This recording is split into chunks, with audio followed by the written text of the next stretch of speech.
আসসালামু আলাইকুম।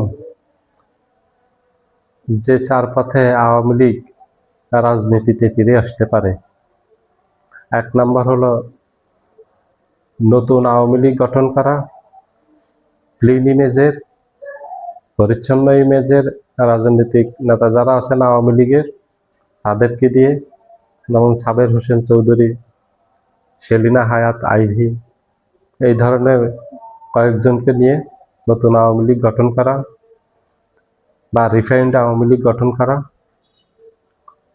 2 নাম্বার হলো যদি বিএনপি,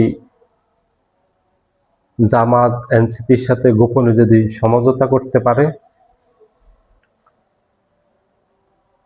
সমঝোতা করলে হয়তো আওয়ামী লীগের জন্য সহজ হবে ফিরে আসা।